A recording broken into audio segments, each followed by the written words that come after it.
तो एक समय एक ऐसी माँ है जो अपने बेटे की भूख को पहचान लेती है। लेकिन 18वीं सदी में एक ऐसी माँ आई जिसको एहसास हुआ कि सिर्फ संतान के लिए रोटी ही नहीं चाहिए, संतान को शिक्षा की जरूरत है, शिक्षा की। क्योंकि रोटी तन का खुराक है, रोटी तन का खुराक है, शिक्षा मन का खुराक है। और हम रोटी तन का खुराक है, शिक्षा मन का खुराक है। तो हम रोटी खाकर तो मोटे हो गए, बलवान हो गए, लेकिन मन ही क्यों हो गए?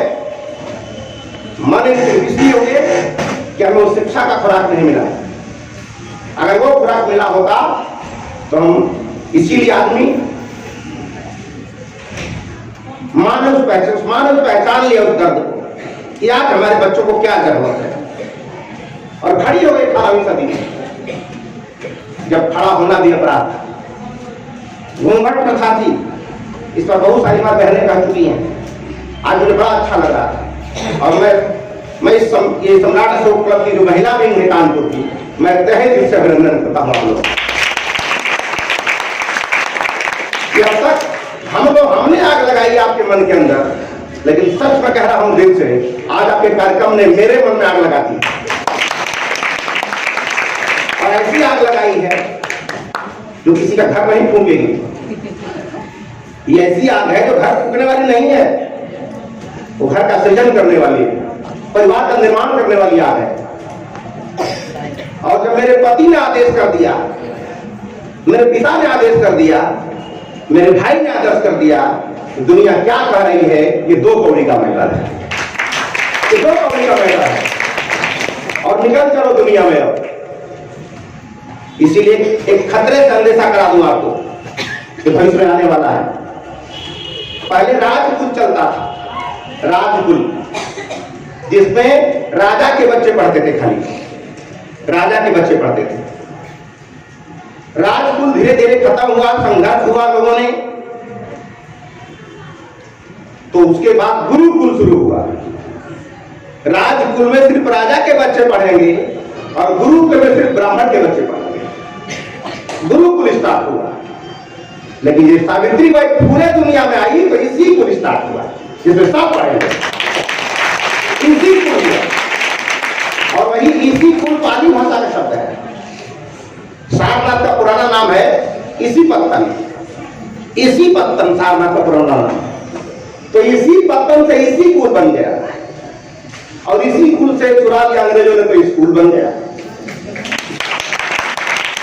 तो राजकुल में राजा के बच्चे पढ़ते थे, गुरुकुल में ब्राह्मण के बच्चे थे, लेकिन इस स्कूल में सारे बच्चे पढ़ते थे। अब ये फिर रिवर्स करने की तैयारी चल रही है, रिवर्स करने की तैयारी चल रही है। इसी कुल को नष्ट किया जा रहा है, मिड डे मील खिला के, शिक्षा के स्तर को गिरा के। तो अभी तक समझ लो, इसी को नष्ट किया जा रहा है, क्योंकि वैसा इसी कुल था जिसमें सारे बच्चे पढ़ते थे। और इस देश के उन गुरुकुल वाले नहीं चाहते कि सारे बच्चे पढ़ें, तो सारे बच्चे ना पढ़े, इसके लिए स्कूल को नष्ट किया जा रहा है। और बड़े बड़े जो महंगे स्कूल हैं उसको डेवलप किया जा रहा है, वो डेवलप हो रहा है, ताकि सारे बच्चे पढ़ना बंद करें। और खास इसलिए इस देश में शिक्षा 2 तरह की है, एक शिक्षा अमीरों के लिए और एक शिक्षा गरीबों के लिए। तो अमीरों वाली जो शिक्षा है, अमीरों की जो स्कूल है, उसको डेवलप किया जा रहा है, और जो गरीबों का जो स्कूल है उसको नष्ट किया जा रहा है। इसलिए जो इसमें शिक्षक लोग बैठे हैं, उनसे मेरी गुजारिश है, जो शिक्षक बैठे, जो सरकारी स्कूलों में पढ़ाते थे, उनसे मेरा आग्रह है, क्योंकि अगर सरकारी स्कूल आप मन से नहीं पढ़ाते हो तो आपको लगता है कि आप सरकार को धोखा दे रहे हो। आज से ये वायरस निकाल दीजिए दिमाग से, आप सरकार को धोखा नहीं दे रहे हो। जो तेरे सामने बैठी होकर रहने वाली पीढ़ी है, आने वाली पीढ़ी है, वो दलितों के बच्चे हैं, बैकवर्डों के बच्चे हैं। और जो अमीरों के बच्चे हो तो डिग्री में पढ़ रहे हैं, वो तो बड़े बड़े स्कूलों में पढ़ रहे हैं। तो आप जिसको नहीं पढ़ा रहे हो वो तेरी आने वाली पीढ़ी है, ये दिमाग बैठा लीजिए ध्यान से। और आने वाली पीढ़ी है हम संस्था चला रहे हैं, गरीबों को पढ़ाते हैं, एक संस्था चला रहे हैं एनजीओ जो गरीबों को पढ़ाते हैं।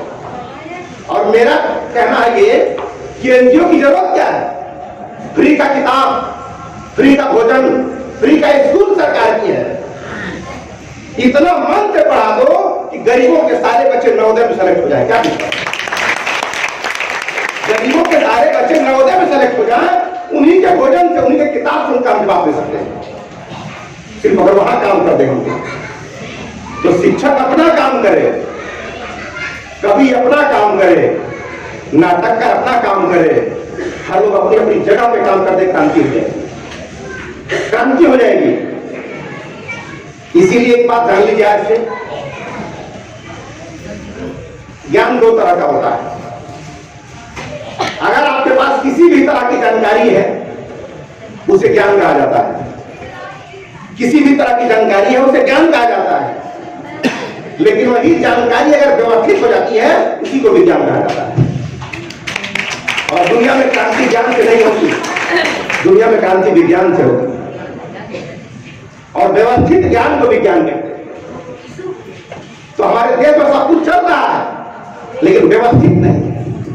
डॉक्टर अपना डॉक्टरी का काम ठीक से नहीं कर रहा है, टीचर अपना टीचर का काम ठीक से नहीं कर रहा है, यानी जो जिम्मेदार पदों पर बैठे अपना काम ठीक से नहीं कर रहे हैं। अगर वो काम ठीक से कर दें तो आप कहते हो कि 90% जनसंख्या हमारी है, तो फायदा भी 90% लोगों को ज्यादा मिल जाएगा, ज्यादा मिल जाएगा। काम कैसे करो? आज से 18वीं सदी में आप सोच लीजिए, आज संविधान भी लागू है, प्रशासन भी तगड़ा है, हमारा राज्य भी है, फिर भी हम खड़ा होकर बोल नहीं पा रहे हैं। आप कल्पना करो कि सावित्रीबाई फुले क्या दुर्दशा रही हो। जब पत्थर लोग मार रहे होंगे उस औरत के ऊपर तो कैसा गुजर रहा होगा, नाटक देख कैसा लग रहा है। जब तो हकीकत में जो औरत झेल रही होगी क्या होगा। तो जब वो पत्थर मार रही थे लोग तो सावित्रीबाई फुले वो पत्थर बटोर के ले और बटोर के अपने घर में रख लिया और जवाब दिया उन लोगों को कि जो पत्थर आज मार रहे हो, आज मैं अपने बच्चों को पढ़ा रही हूं और जिस दिन इनको पढ़ करके अपने गौरव गरिमा का एहसास हो जाएगा, मेरे आने वाली पढ़िया उसी पत्थर को मारेंगे, फिर तेरे ऊपर उसी पत्थर को मारेंगे, लेकिन गड़बड़ी क्या हो गई? जिस पत्थर को सावित्रीबाई फुले ने उनके मारने के लिए रखा था, उस पत्थर को हमारी मां बहनों ने सिंदूर लगा के देवता बना दिया। उस पत्थर को जिसमें मारना था उनके ऊपर, जिन्होंने सावित्री को मारा था, हमने उस पत्थर को सिंदूर लगा के देवता बना दिया और उसी को हमने कहा कि हे प्रभु आनंद दाता ज्ञान हमको दीजिए। क्या क्या है आप बताइए कि आप जब गोलगप्पे वाली दुकान पर जाएंगे तो रसगुल्ला देगा वो? अगर कोई वही बोल रहा है कि हे गोलगप्पा वाला हमको रसगुल्ला दे दीजिए, कोई देगा? देना वही पागल है, मांगना वही पागल है। तो आप वंदना गाते हो कि हे प्रभु आनंद दाता, ज्ञान हमको दीजिए, ज्ञान कहां से दे देगा वो? आनंद जब दाता है वो तो ज्ञान कहां से देगा? ज्ञान होगा तो वो जो ज्ञान दाता है। और हमने ज्ञान दाता सावित्रीबाई फुले को छोड़कर आनंद दाता के चक्कर में फंस गए और उस आनंद ने ऐसी जगह पहुंचा दिया जहां चेला कहां है पता नहीं, लेकिन गुरुजी तो जेल में चले गए, गुरुजी जेल में चले गए। तो आप समझो इस दर्द को, ये कोई आसान खेल नहीं है। सरदार भगत सिंह फांसी पर चढ़ गए, एक किताब में पढ़ने में मजा नहीं आएगा, क्योंकि वो हिंदी का एक वाक्य है। असली मजा लेना है तो फांसी पे चढ़ के देखो मजा कैसा है, तब पता चलेगा कि वो कैसा दर्द हुआ होगा। उसी तरह से आप पर जो कोई कटु आलोचना कर देता है, आपके बारे में कोई नेगेटिव बातें बोल देता है, तो सिर्फ बोलने से इतना दर्द हो रहा है, तो इस महिला ने झेला हो उस दर्द का एहसास करिए कैसा होगा। ठीक है, इसीलिए भूल जाइए इस बात को। कौन क्या कहता है? एक लेटर मुझे याद है सावित्रीबाई फुले का, आपके साथ चर्चा करूं। सावित्रीबाई फुले पर नहीं गई अपने मायके गई थी, तो मायके से उन्होंने लेटर लिखा, एक पत्र लिखा अपने पति ज्योतिबा फुले को, कहा कि मैं अपने आज मायके में आई हूं, या बहुत सारे लोगों को गाली दे रहे, ज्योतिया पगला गया है, सबको पढ़ा रहा है, खूब लोग गाली दे रहे हैं आपके नाम पर, लेकिन तू घबराना मत, मैं तेरे साथ हूं। आज लोग गाली दे रहे हैं, लेकिन तू घबराना मत, मैं तेरे साथ हूं। आज जो गाली दे रहे हैं कल रोएंगे ही सब। उस पत्र को जिस दिन मैंने पढ़ा, मेरा आंसू गिर गया। और मेरी किताब आ रही है आपके बीच, उस अहिल्या जवाब दे के नाम से किताब लिखा हूं, मेरी पूरी हो गई किताब, और उसमें सावित्रीबाई फुले के जीवन परिचय को देने की कोशिश कर रहा हूं। उसमें उस लेटर को दर्ज कर रहा हूं जो लेटर उन्होंने लिखा था अपने पति के लिए। तो आप इस बात को ध्यान रखो कि सावित्रीबाई फुले कोई साधारण बात नहीं है, एक बहुत बड़ी कहानी है। इसीलिए हम लोगों को तैयारी करना है कि जो इसी कुल से जो सरकार की राजकुल की तरफ जाने की तैयारी है, हमको इसे उधर मूव नहीं होने देना है, ये मूव नहीं होने देना है। क्योंकि स्कूल है तब हमारा ये हाल है, जब नहीं रहेगा तब क्या होगा? आपके सामने रहेगा सब कुछ, लेकिन पढ़ने का अधिकार नहीं रहेगा। अब पढ़ भी रहेंगे तो आपके पास सक्षम नहीं रहेगा, पैसा नहीं रहेगा, पढ़ सकोगे आप। तो एक समय अधिकार नहीं था तो नहीं पढ़ सके, आज हम सक्षम नहीं रहेंगे तो नहीं पढ़ सकेंगे, अधिकार रहेगा। इसलिए समझिए इन सारी बातों को। और आज जो कार्यक्रम हुआ है, बहुत ज्यादा नहीं बोलूंगा, आज हमारी बहनों का महोत्सव है, फिर मैं सारा करके बोलूंगा। आज हमारी बहनें बोल रही थी इस मंच पे आकर के, आज बड़ा मुझे खुश लग रहा था कि यही सावित्रीबाई फुले की पैदावार है। शायद इसी के दिन के लोग संघर्ष कर रही थे, लेकिन आप सोचो कितना सब कुछ करने के बाद हमारी महिलाएं पाखंड में लिपटी हुई हैं, अंधविश्वास में लिपटी हुई हैं। आज उसे पूछो डॉक्टर इंजीनियर जब बन जाती है तो दुर्गा जी क्या जाकर लड्डू चढ़ाती है, काली जी क्या लड्डू चढ़ाती है, उसे लगता है कि इनकी कृपा से हम डॉक्टर बन गए। उसे ध्यान ही नहीं है कि किसकी कृपा से हम बने। तो महिला दिन ने जिसकी कृपा से हम आगे बढ़ रहे हैं, आज उनका जन्मोत्सव मना के इस बात का एहसास करने की कोशिश की, एहसास कराया जा रहा है। तो इसीलिए ध्यान रहे कि जिस पत्थर को मारना था उन पाखंडियों पर, आज से शपथ लेकर जाओ कि उस पत्थर को हम देवता नहीं बनाएंगे। हम अपने देवता को पहचानेंगे कि है देवता कौन। क्योंकि जिस मंदिर में हम जाते हैं देवता की पूजा करने के लिए, तो देवता किसे कहते हैं? जो देता है। और हम जब मंदिर जाते हैं तो बाकी कोई रुपया पैसा है वो मंदिर में दे के आते हैं ना। तुम्हारा लेवता है कि देवता है? जो मंदिर में भगवान बैठा हमारा लेवता है कि देवता है? वो लेवता है, हमारा लेवता है, लेकिन हम भ्रम में है तो उनको देवता समझ रहे हैं। हाँ वो देवता है किसका? हमारे पॉकेट से पैसा निकाल करके जिसके पैकेट में पहुंचवा दिया उसका वो देवता है, उसका वो देवता है। क्योंकि आपका पॉकेट का पैसा उसके पैसे में पहुंचा दिया तो उसका वो देवता है। अब भ्रम में हम है तो हम भी अपना देवता समझ रहे हैं। हमारा देवता कौन है? हमको जन्म किसने दिया? माँ बाप ने दिया। पाल तो उसके बड़ा किसने किया? माँ बाप ने किया। और एक चीज जान लीजिएगा कि दुनिया में कोई कितना भी प्यार करे, लेकिन माँ से 9 महीना कम ही प्यार करता है। माँ से 9 महीना कम ही प्यार कर सकता है, तो उतना भी प्यार करे। तो आज मुझे खुशी है, मेरी माँ बैठी है, आज मैं बैठा हूं, मुझे फक्र हो रहा है कि आज माँ मेरा परीक्षा ले रही है कि बेटा क्या जानता है। वो दिन मुझे याद आ गया 25-30 साल पहले का दिन, जब हम गांव में रहते छोटे से थे, तो कोई पढ़ाने वाला कोई इस तरह का था नहीं। तो एक तो अगर कोई सवाल फंसा था लट्ठे वाला, तो माँ हमारी पूरे मोहल्ले में घूमती थी। तो हमारे बच्चा कैसा सवाल बताता, हमारे बच्चा के सवाल बताता, मैंने पूरे मोहल्ले में घूमना पड़ता था एक सवाल बताने के लिए। तो मुझे लगा कि मैं गांव में अपने नहीं पढ़ पाऊंगा। तो माँ ने कहा कि तुझे पढ़ना है। तो माँ ने हमारे अपने गांव से भगा के ननिहाल भगा दिया मुझे। मैं ननिहाल चला गया, वहां जाके पढ़ने लगा। और वहां भी जब पढ़ने लगा तो ऐसे नहीं पढ़ने लगा। क्लास 6 में जब हम पढ़ते थे तो 6 में हम लोग 6 मंडा खेत जोत के जाते थे। 6 मंडा खेत हल चलाने वाला। मैं 6 में पढ़ता था जब, तो हल से वो जो पकड़ के जोतने वाला होता है ना, हल मैं जोता हूँ 6 साल जोता। और 4 मंडा 6 मंडा हल जोतने के बाद मैं स्कूल जाता था। और शाम को 8वां घंटा खेल का होता था, 8वां घंटा अक्सर खेल होता था, छोड़ के भाग आते थे हम 8वां घंटा, हम खेलेंगे नहीं। और दिन भर हमारे नाना जी हल जोते रहते थे, उसको मैं बराबर करता था बैलों को लेकर। वो दिन था। आज हम लोग को पता है, कोई कहेंगे तो कोई मरे नहीं सकता। छोटे हम लोग थे, मूली काट काट बल्टी में ले जाते थे बेचने, बगल में बाजार थी। छोटे थे, इतना तेज थे कि हम जल्दी से घंटे बेच के भाग जाते। एक स्लोगन हमारा था कि बाहर बाजार भाव मंडी जागे भाई डरने की चंडी, चिल्ला चिल्ला के घंटे भर बेच चले थे। तो अगर आपके पास हुनर है, आपके अंदर जज्बा है, तो कोई बाधा आपको रोक नहीं सकती। और मुझे खुशी है कि मैं जिस परिवार में पैदा हुआ हूं, पूरा परिवार मुझे सपोर्ट करता है, पूरा परिवार मुझे समर्थन करता है। आज मैं महीना भी, आज मैं 26 तारीख से निकला हूं, अगर 1 महीने में मैं घर नहीं जाऊं तो मेरे घर से मेरी पत्नी का फोन नहीं आ सकता कि कहां है। मैं बोल दिया हूं कि अगर मेरा फोन नहीं आ रहा है तो आप समझो मैं सुरक्षित हूं। अगर फोन नहीं आ रहा मैं सुरक्षित हूं। अगर कोई फोन करेगा तो बोलेगा डॉक्टर की लाश लेकर जाइए, नहीं है दुनिया में।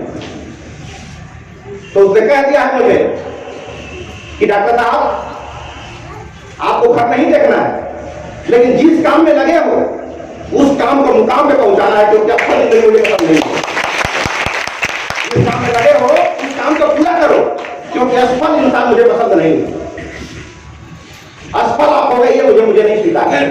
तो पता चला आप घर के भी ना हो सके और घर परिवार के भी ना हो सके और समाज के भी ना हो सके। इसलिए मेरा जुनून है और आप सबका समर्थन, हमारे बीच बैठे हमारे सम्मानित राष्ट्रीय अध्यक्ष जी, आपका संरक्षण मिल रहा है। और बहुत सारी माताएं बहनें, आज तो लाखों लोग खड़े हैं साथ में। आपको सीधा दिख रहा है, कहाँ जाना है सब कुछ कंफर्म हो गया है। अब खाली आप लेटर बढ़ाना है, गियर लग गई गाड़ी। और आज आपने दिखा दिया है हमारी बहनों ने कि हमारा दूसरा विंग भी शुरू हो गया है। कहते हैं गाड़ी का रथ जो है 2 पर से चलता है, अब तक एक चलता था, आज दूसरी ने अपनी क्षमता दिखा दिया है। और मेरी आदत रही है कि हम लोग जब भी समाज में काम करते हैं तो प्रतिभा खोजते रहते हैं। तो आज से कुछ दिन पहले हमारे अमरीक जी इसी कानपुर के बाद नहीं रहे, नमन करता हूं उनका। आज से कुछ दिन पहले उन्होंने एक नाचीज को, जिसको देखने में लग रहा था कि वो कुछ नहीं है, लोग गांव में रहते ही क्या है आदमी, लेकिन उस छुपी प्रतिभा को पहचान लिया और वो प्रतिभा हमारे सम्मानित अध्यक्ष के भी सिद्धि है। आज उन्हें सक्सेस हो गए, सफल अध्यक्ष के रूप में अपनी मुकाम बना दी इस कानपुर जिला की। कुछ नहीं था, ये क्लब ऐसा है कि जो आएगा प्रतिभावान हो जाएगा। और आज फिर प्रतिभा हमने रश्मि जी और हमारी जो संचालन कर रही शैल जी, आप सभी प्रतिभाएं जो निकल रही हैं, सम्राट अशोक आपका आह्वान करता है, आप लोग आओ और कोई बाधा नहीं है। अब फिर बाधा न हो तो क्या मजा है जीने में, बोल रही थी रीता। बाधा न हो तो क्या मजा है जीने में। लोग कहते हैं कि हम काम करते हैं तो हमारा वो विरोध करते हैं, विरोध न करें तो काम किस बात का।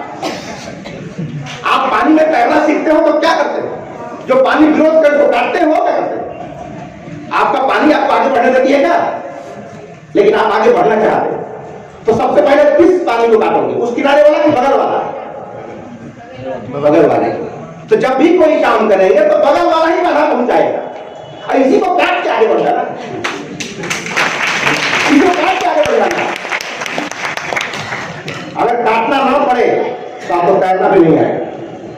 अगर पानी ना काटना, क्योंकि पानी काटना ही तैरना है, पानी काटना ही तैरना है। अगर पानी ना हो, बाधा ना हो, और जिसने अपने जीवन में अगर बाधा आने लगी, एक मैसेज जान लीजिए ऐसे हमारे जीवन का, अगर आपके जीवन में बाधा आने लगी तो समझिए आपके जीवन में कुछ चमत्कार होने वाला है। सत्य क्या है कि बस उस बाधा को पार कर जाएंगे, क्योंकि बाधा के इधर बाधा है, बाधा के उधर बधाई है, बाधा के उधर बधाई है। लेकिन बधाई आएगी तब जब बाधा पार करोगे, इधर नहीं आती। तो सम्राट अशोक क्लब आप सभी के निर्देशन में पूरे देश में काम कर रहा है, और बाधा आ रही है, जोरदार बाधाएं। अब मुझे लग रहा है जब बाधा आ रही है इसका मतलब बधाई आने वाली वक्त पर छलांग लगाना है।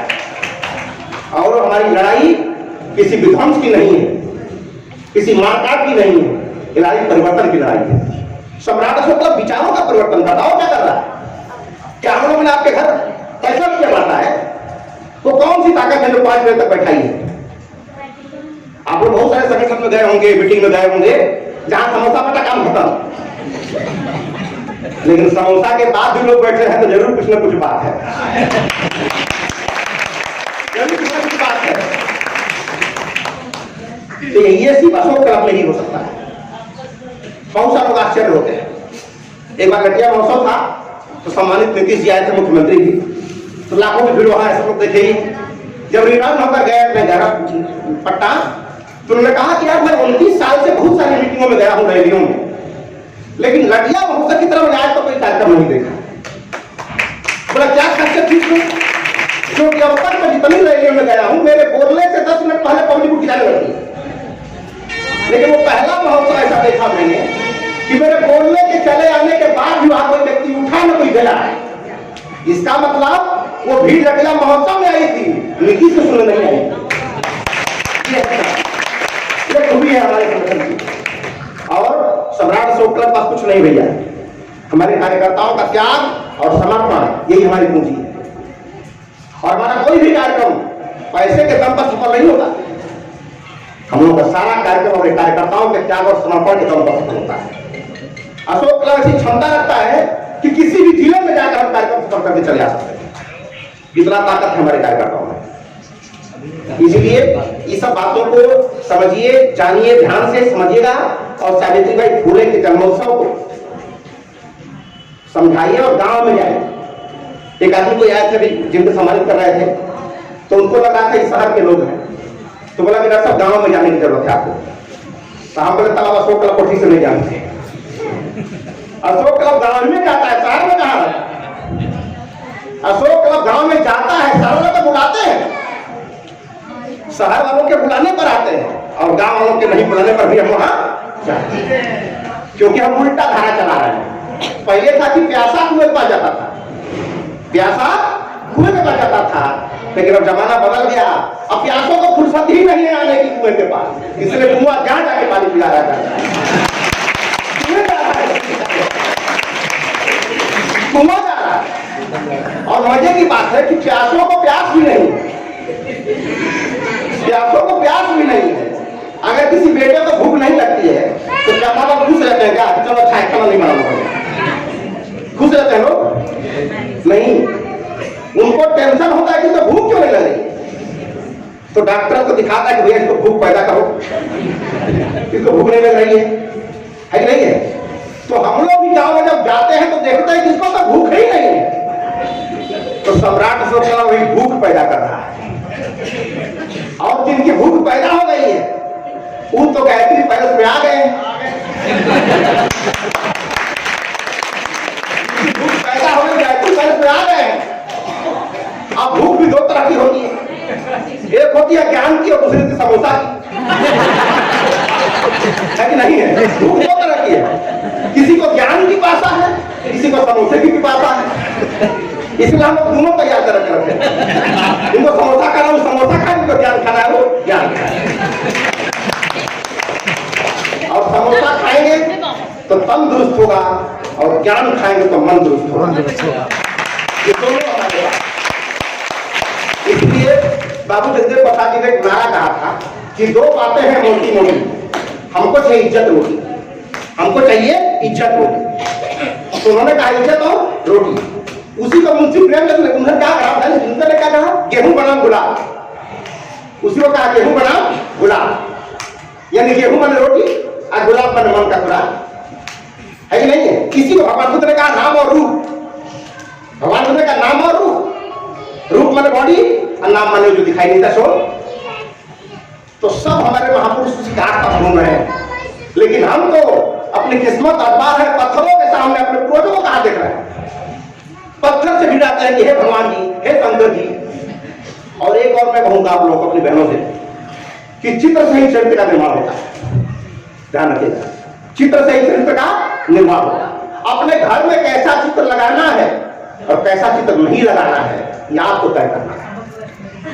क्योंकि चित्र चरित्र को बदलने की क्षमता रखते हैं, चित्र चरित्र को बदलने की क्षमता रखते हैं। तो हम जैसा चित्र चाहते हैं अपने घर में वैसा ही चित्र लगाए, ठीक है। जैसे किसी औरत का बच्चा होने वाला होता है, प्रेग्नेंट होती है, तो उसके कमरे में आप कैसे तस्वीर लगाते हैं? बच्चे, कैसे बच्चों, हेल्थी बच्चों, और उसे एक ऐसा बना देंगे ये भी तो चित्र है। तो ये मुंह टेढ़ा वाला चित्र क्यों नहीं लगा? क्योंकि डर है कि मेरा बेटा ऐसा ही होगा। इसका मतलब चित्र का महत्व हमारे लोगों को पता है, लेकिन भूल कहां होती है? भूल वहां होती है कि बगल में एक सुंदर फोटो एक बच्चे का लगा दिया आपने, और उसके बगल में काली माई का फोटो दिया, 18 को मुड़ी और 13 मोबाइल लपेटे हुए। अगर चित्र का प्रभाव पड़ता है तो दोनों का पड़ सकता है। अगर वो सुंदर बच्चे का पड़ गया तो कोई दिक्कत नहीं, और संजोग से बेटी काली माई की तरह होगी तब क्या करेंगे? संजोग से बेटा हनुमान जी की तरफ कुछ बात अलग है तब क्या करेंगे? लड्डू बांटेंगे, लड्डू बांटेंगे। इसका मतलब जिसका फोटो घर में लगा है वो भी हमको पसंद नहीं है,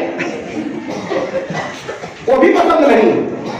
तो साइकोलॉजी ये कहती है, मनोविज्ञान ये कहता है कि जैसा तुझे बनना है अपने गोल को सामने रखो, अपने लक्ष्य को सामने रखो।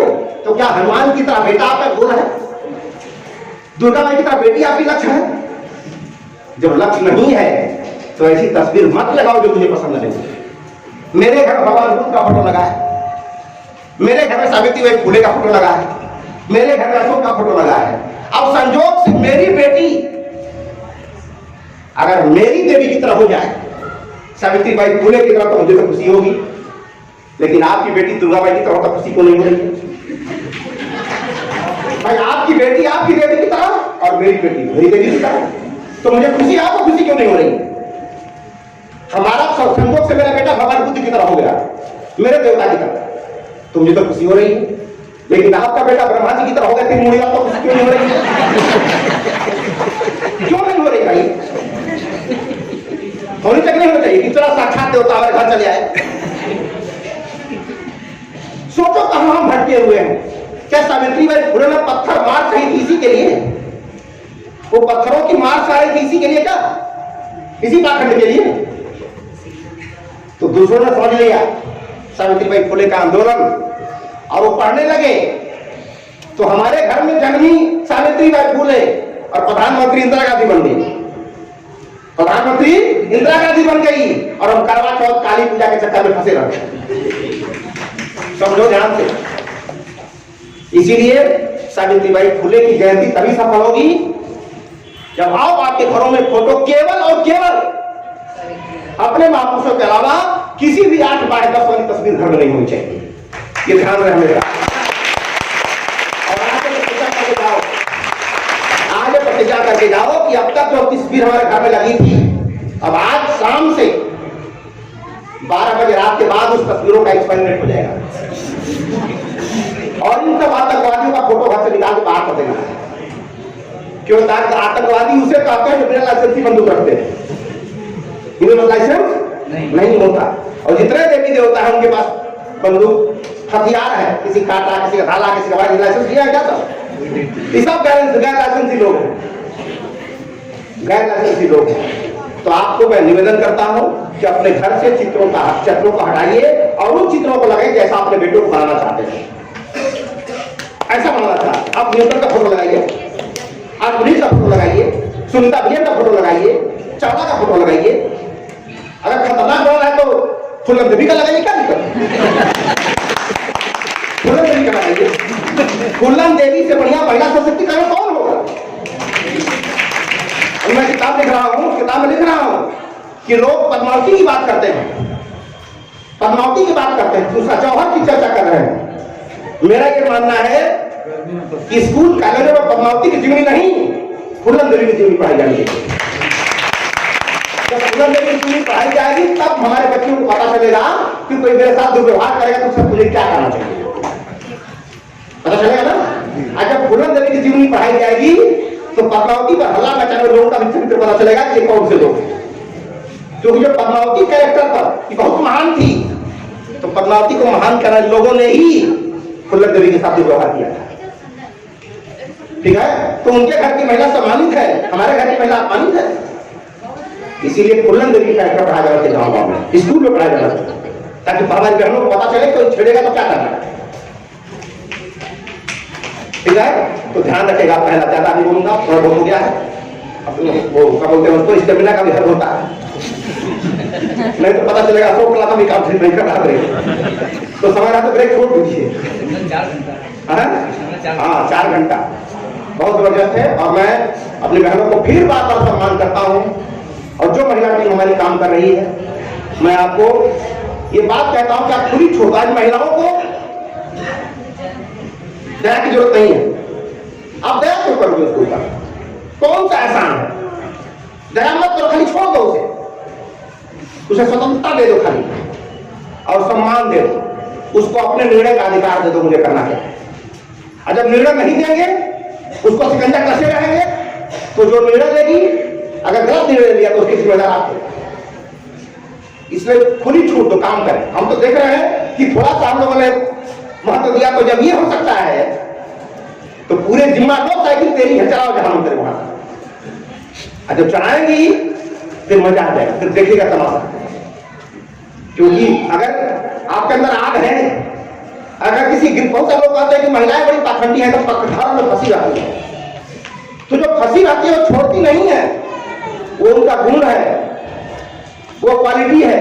जैसे किसी बंदर की अगर ग्रिप तगड़ी है, तो ग्रिप तगड़ा है, छूट नहीं रहा है, आपको उसको छुड़ाना है, तो आपका स्वार्थ है छुड़ाना, लेकिन बंदर का ग्रिप उसकी क्वालिटी है।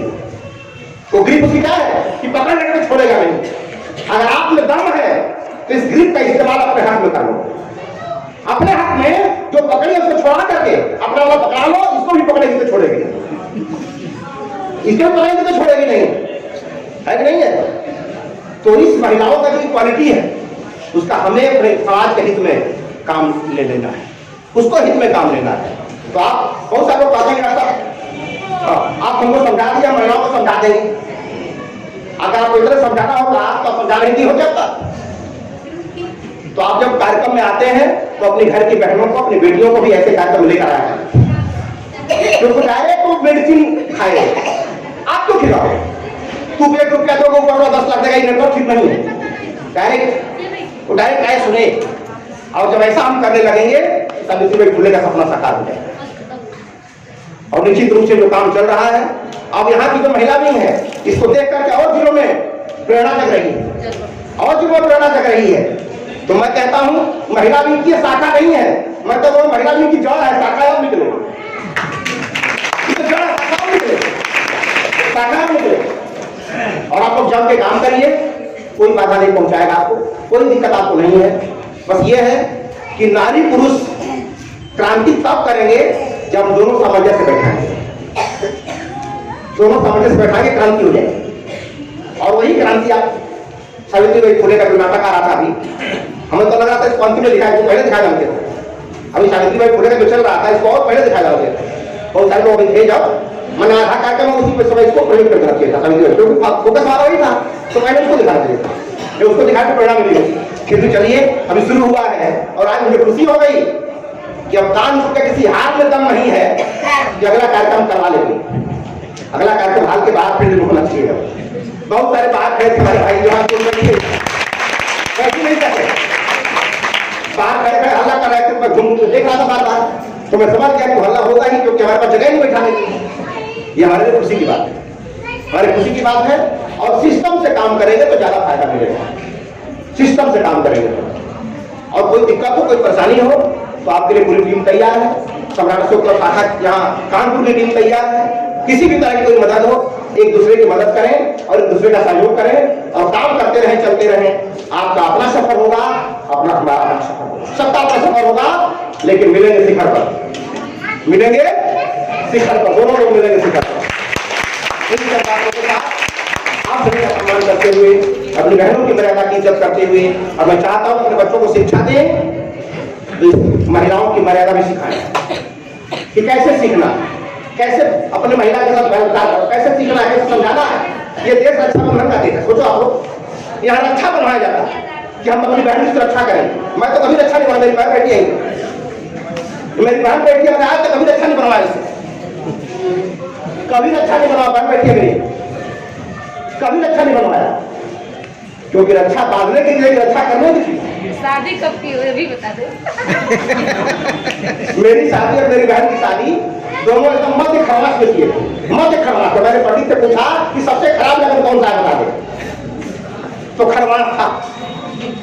31 जनवरी 31 दिसंबर सहस्त्राब्दी बंद हुई और नया सहस्त्राब्दी शुरू हुई। तो देखिए जो दिमाग से कीड़ा निकाल कर सब काम खत्म हो जाएगा। कोई हमारी माँ है कोई तीन व्यवहार नहीं करती, कोई देवी देवता नहीं मानती। हमारी माँ 3 बहन है, एक मेरी माँ है तो हमारी मौसी है, एक मौसी यही रहती है कानपुर में रहती है। मैं कह सकता हूँ कि वो सारा देवी देवता की पूजा करती है, सारी देवी देवताओं के सर पे आते हैं, लेकिन दोनों को लगाव मार दिया है। मेरी माँ को माँ कुछ नहीं करती है तो कोई देव रोग नहीं आती है, न डायबिटीज है ना शुगर है कोई नहीं है, कोई बीमारी नहीं। और उसको देवी देवता पूजा करती है तो लगाव मार दे तू सबसे सोई पड़ी है सब चाहता है वो देवता किस दिन कमाए। ये कहना चाहता हूं कि जब मैं बिना जितिया छठ के जिंदा रह सकता हूं तो आपका बेटा भी जिंदा रह सकता है। हम जब बिना करवा चौथ के जिंदा रह सकते हैं तो आप भी, आपका पति भी बिना करवा चौथ के जिंदा रह सकते हैं। इन्हीं जज्बातों के साथ आपका सम्मान करते हुए, यहाँ के विंग का सम्मान करते हुए और जिन लोगों ने इस कार्यक्रम में मदद किया, सहयोग किया, उनका अभिनंदन करते हुए और पुनः एक बार माननीय रश्मि कुशवाहा और उनकी पूरी टीम को बधाई देते हुए अपनी वाणी का विराम देता हूँ। जय कुश, जय सो, जय सावित्री।